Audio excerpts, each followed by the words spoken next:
Bienvenidos a Estatus Migratorio, programa de la firma Montano Miranda en alianza con el periódico El Venezolano. Comparto pantalla con el abogado de inmigración y director de Montano Miranda Law Office, Javier Montano Miranda. Bienvenido, Javier, ¿cómo estás?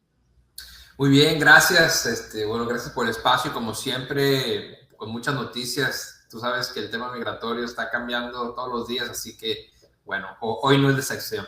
Hoy no es la excepción y justamente a propósito de esos cambios generan, Javier, estos cambios, mucha confusión, incertidumbre y desinformación en, naturalmente, los inmigrantes hispanos que están aquí en Estados Unidos, incluso fuera, porque nos llegan también preguntas desde fuera de Estados Unidos. De manera que te propongo, Javier, que vamos a responder las preguntas frecuentes de seguidores y clientes, que hay muchas, pero vamos a responder hoy un primer grupo. Además, estamos estrenando hoy este programa que es Estatus Migratorio en alianza con el periódico El Venezolano. Así que bueno, Excelente.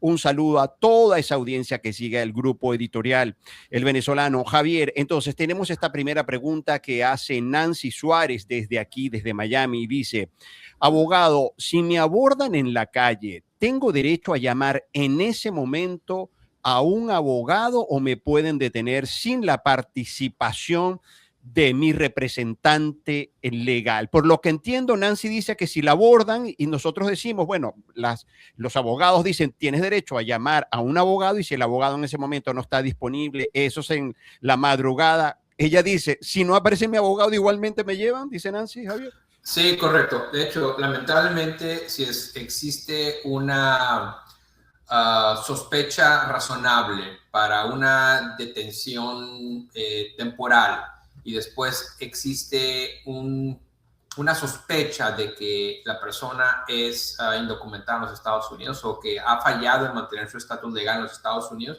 lamentablemente puede ser detenida por tiempo pues, considerable. El hecho de que el abogado intervenga generalmente asiste para el beneficio que uno aplica después de esa detención, pero lamentablemente, sobre todo para personas que tienen permiso de trabajo, de personas que están quizás con un proceso pendiente ante el Departamento de Inmigración que no ha sido adjudicado, y me refiero a una persona que no es residente, no es ciudadano o no tiene una visa, lamentablemente sujeta a detención. Y en ese momento en la calle, yo sé que son momentos muy tensos, muy dramáticos, pero uno debe de mantener la calma, no escalar jamás la violencia. Y recordemos algo interesante, que cuando tú vas caminando en la calle y ICE te preguntan, ¿y tus papeles? O te preguntan algo así, en realidad, como a todas las personas, uno no tiene que dar información acerca de su estatus legal. ¿A qué me refiero? Si tú vas caminando en la calle y alguien te pregunta, oye, ¿cuál es tu estatus legal? En realidad, si es ICE, debes de preguntarle si estás libre para irte. Y puedes continuar con puedes repetir esa pregunta, esa respuesta o esa pregunta, que es más pregunta, es respuesta y pregunta, ¿no? Porque te preguntan, ¿tienes estatus legal? ¿Me puedo ir? ¿Estoy arrestado?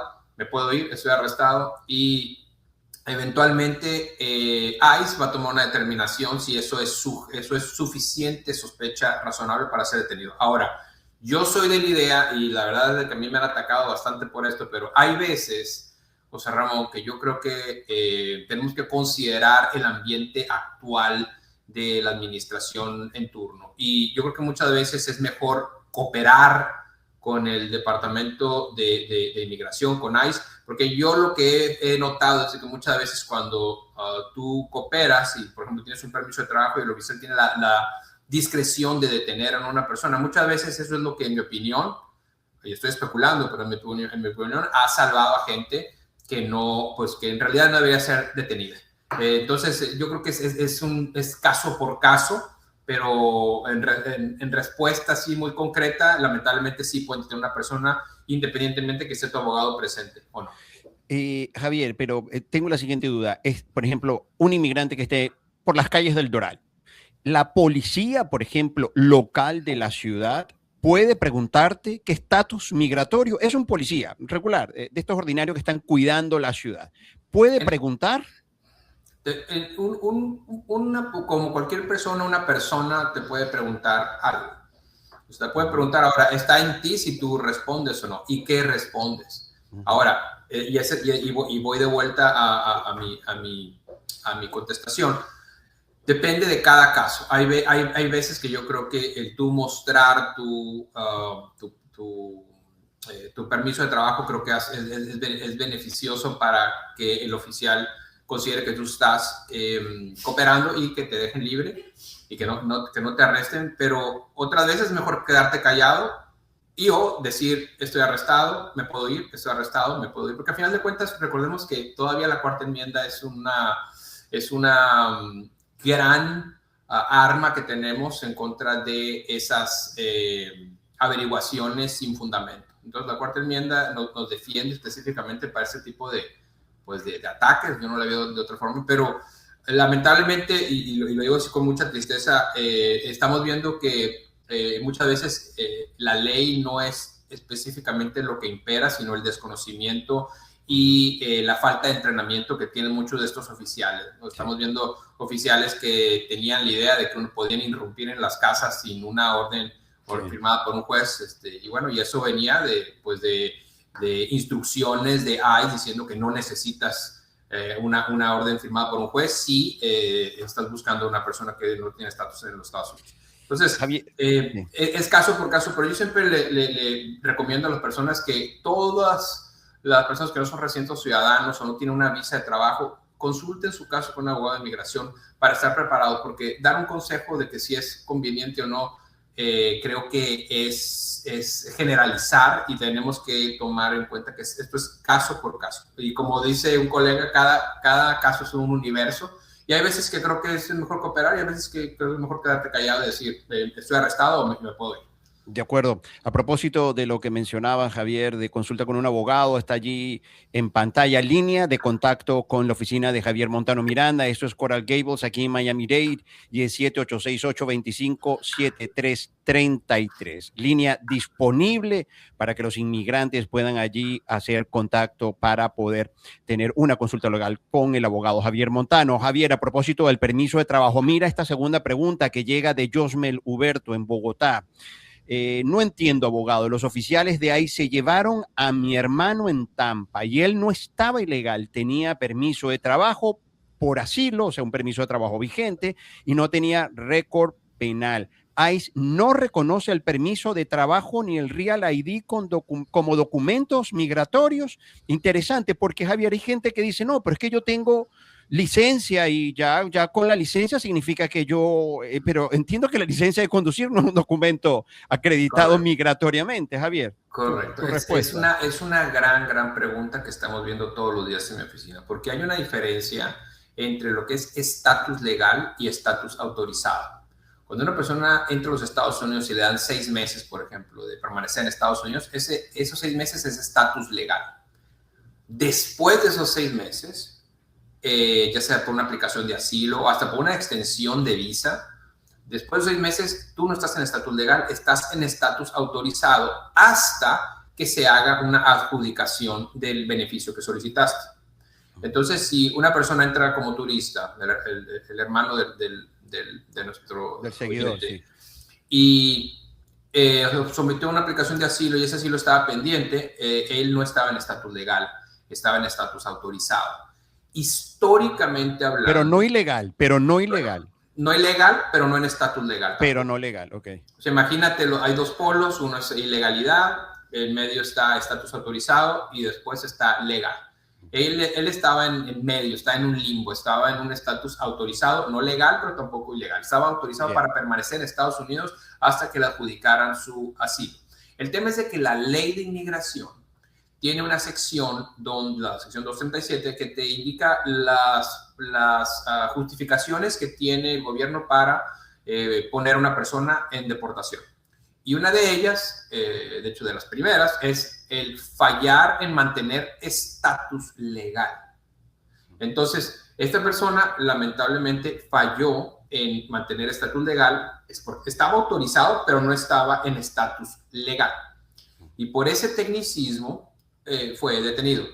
Ahora, históricamente hablando, las administraciones que veían a una persona que estaba en estatus autorizado no las estaban deteniendo, porque dicen, ¿para qué voy a tener una persona que tiene un proceso que está pendiente, que está cumpliendo con sus cortes, que está cumpliendo con ICE, que está trabajando legalmente, todo ese tema? Pero lamentablemente la administración actual tiene la posición de que está aplicando la ley de una manera, pues en realidad muy estricta, con una tolerancia de cero, de menos 5, yo diría, para detener a personas que pueden ser detenidas. Entonces, lamentablemente, ICE lo puede tener. No es que no respete el permiso de trabajo, lo respeta para el derecho de que la persona pueda trabajar, pero no como un documento que le demuestre al oficial de ICE que esté en estatus legal. Entonces, básicamente, esa persona fue detenida por una tecnicalidad más que, yo dijera hasta por un capricho, más que por una necesidad de detener a una persona, porque él no tiene una orden de deportación todavía. Espero. Sí. Gracias, Javier, y también gracias a Josmel por su pregunta. Tenemos esta tercera pregunta. Y dice, y es desde el Doral, que mencionábamos, nuestra querida ciudad del Doral, aquí en Miami-Dade, y dice de Marilyn Gutiérrez, abogado, ¿hay que salir fuera de Estados Unidos a un proceso consular solo cuando la persona o el inmigrante pide un ajuste? Y como acumuló presencia ilegal, ¿debe salir? Si no acumuló presencia ilegal, entonces ¿no es obligatorio salir? No es así. Depende de el motivo de la petición que hicieron por esas personas. O sea, hay peticiones familiares, hay peticiones de negocio. Las peticiones familiares que no requieren que una persona tenga que salir son las de pariente inmediato, o sea, de ciudadano a hijo menor de edad, ciudadano a cónyuge o ciudadano a padre o madre. Esas personas lo único que tienen que demostrar es esta entrada legal a los Estados Unidos o un parol a los Estados Unidos. Las demás categorías, o sea, residente pidiendo a su hijo, residente pidiendo a su esposo, ciudadano pidiendo a hijo mayor de edad, empleo, pidiendo esa es la otra categoría. Esa es otra categoría. Okay. Esa es otra categoría, pero en familia específicamente, sí. Para que tú puedas aplicar la residencia dentro de Estados Unidos, sí, hacer un ajuste a la residencia dentro de los Estados Unidos, el beneficiario tiene que estar en estatus legal, no en estatus autorizado, la explicación que vimos anteriormente. Tiene que estar en estatus legal. Entonces, generalmente son personas que o están entre los Estados Unidos con una visa de trabajo, por ejemplo, o quizás una visa de turista, pero entonces hay veces que un pariente que no es inmediato puede aplicar la residencia sin tener que hacer proceso consular. Ahora, cuando una persona está aplicando a, digamos que una categoría de familia que no es pariente inmediato, pero no está en estatus legal, pero está en estatus autorizado, un ejemplo, dentro de la persona aplica el asilo, lo pidió el hermano, ha pasado todo el tiempo y ahora la petición familiar ya llegó a su fecha de prioridad y puede aplicar la residencia. Lamentablemente, el beneficiario no está en estatus legal, está en estatus autorizado. Y el estatus legal, lamentablemente, no es lo mismo que estatus autorizado, entonces esa persona tiene que hacer proceso consular. Ahora, en empleo, por regla general, tienes que hacer proceso consular, salvo que estés en estatus legal al momento de aplicar, o sea, tienes una visa de empleo y aplicaron una certificación laboral, una B1, una B2, y estás en estatus legal, esa persona puede aplicar en los Estados Unidos sin tener que salir.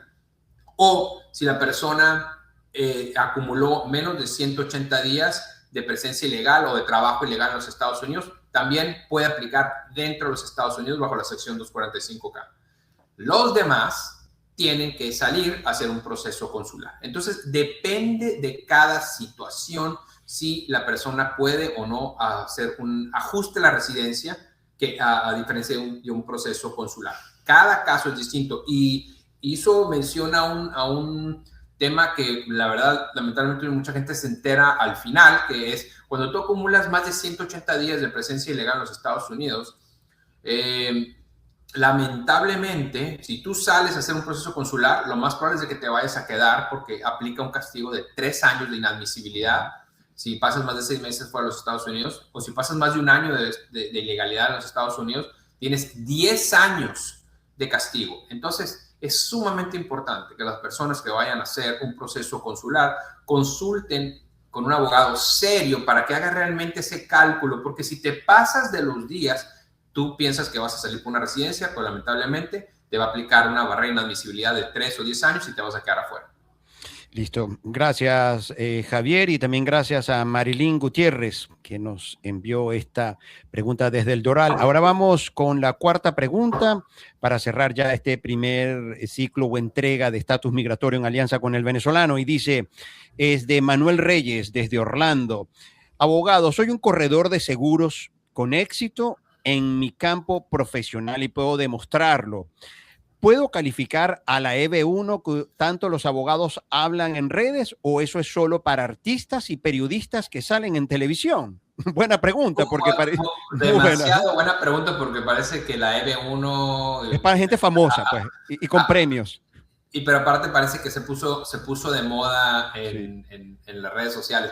En realidad, la EB1 califica para prácticamente cualquier profesión legal en los Estados Unidos. Entonces, no solamente es para artistas, para atletas, puede ser para personas que son extraordinarias en temas de negocios, en temas de quizás de producción de víveres. O sea, en realidad la EB1 aplica para prácticamente todo. Ahora, hay veces que uno debe de demostrar el nivel de ser extraordinario de distintas maneras. Generalmente, y esto es algo que yo considero muy, muy personal, las EB1 por negocio, o sea, que pareciera que es el perfil que tiene nuestro seguidor, es generalmente, al menos lo que yo he notado, es que son mucho más estrictas de aprobar. O sea, las personas que van a aplicar a una EB1 como artistas, a diferencia de una persona que aplica una B1 como una persona extraordinaria en negocios, mi opinión es que es mucho más fácil hacerla como artista por el escrutinio que aplica el Departamento de Inmigración, a diferencia del escrutinio que aplica para una persona por negocios. Entonces, para saber si la persona califica o no, se tiene que hacer un estudio sumamente profundo para ver si califica de al menos 3 puntos que vienen en una lista de requisitos mínimos para calificar. Pero vale mencionar lo siguiente. Hay 2 evaluaciones cuando tú aplicas a una categoría B1. La primera es si tú al menos cumples con 3 puntos de los que marca la lista de la sección de la ley. Pero aparte viene otra revisión donde prácticamente ellos consideran todos tus premios, tus reconocimientos, o sea, no solamente los 3 puntos, sino cómo vas a aplicarlos dentro de los Estados Unidos. También consideran si tú, por ejemplo, si hay indicios de que tú vas a continuar con esa industria dentro de los Estados Unidos. Por ejemplo, si tú eras un excelente músico fuera de Estados Unidos y puedes demostrar que tienes premio, reconocimiento, etcétera, y cumples con los 3 puntos, pero vienes a Estados Unidos a hacer otra cosa, no te la van a aprobar.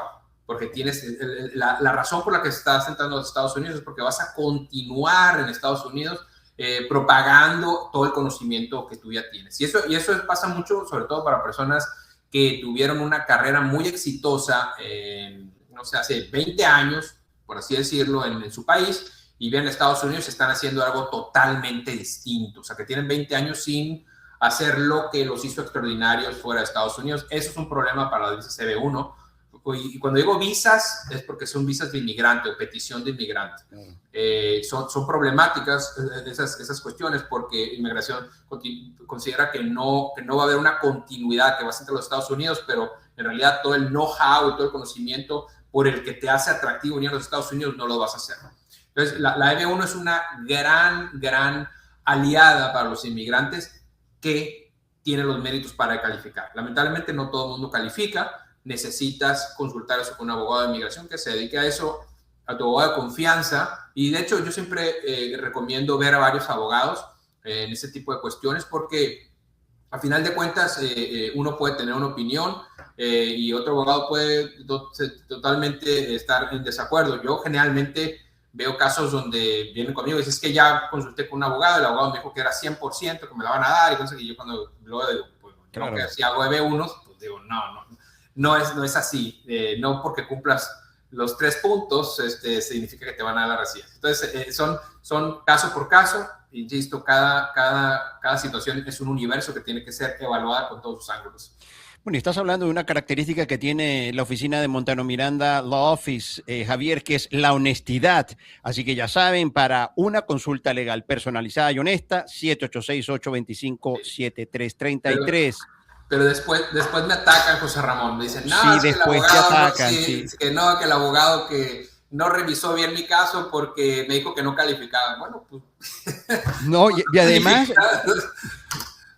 Pero bueno, eso es parte de la profesión, me imagino. Es que yo creo, Javier, que la verdad duele. Entonces, claro, eso pasa, la verdad duele, La verdad claro, duele. la verdad duele porque entonces, claro, yo he visto, hablado con varios inmigrantes, Javier, y dicen, no, estuve con el abogado y la verdad no reúne las condiciones para aplicar. Y el abogado le dice que sí. Bueno, pero eso es una suerte, perdón, lo digo yo desde mi lugar, eso es como una mala praxis profesional porque no está siendo honesto a la hora de valorar realmente el currículum y las credenciales, ¿no?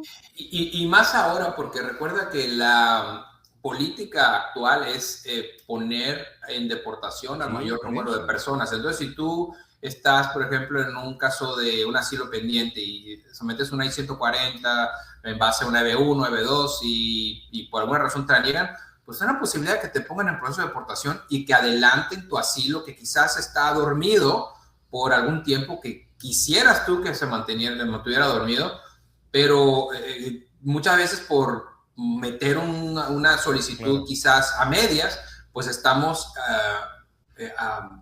activando otras cosas que pueden ser muy, muy perjudiciales para nosotros. Entonces, sí somos muy cuidadosos con eso. Parte de ser abogado también es que nosotros tenemos la obligación de siempre poner al cliente en una mejor posición de cómo llegó y actuar siempre en su mejor interés. Y ahorita sea una EB1 o una EB2, en mi opinión, si no tienes un caso fundamentado, puede ser muy peligroso. Muy peligroso. Bueno, estimados, esto ha sido Estatus Migratorio. Este es un programa de la firma Montano Miranda Law Office en Miami, en alianza con el periódico El Venezolano. Mira, estamos estrenando aquí este taco con el logo del Venezolano Miami, que sabemos muy bien el vínculo, Javier, un gran abrazo a todos ellos. Un gran abrazo a ese grupo editorial. La verdad es que como dicen, un powerhouse en el sur de la Florida. Definitivamente, un gran abrazo a todos ellos. Gracias, Javier. Así que bueno, ya saben, envíen sus preguntas a través de las redes sociales de Montano Miranda Law y de El Venezolano. Recuerden 786-825-7333, línea de atención al inmigrante aquí en Estados Unidos. Javier, muchísimas gracias. Gracias a ti. Bye.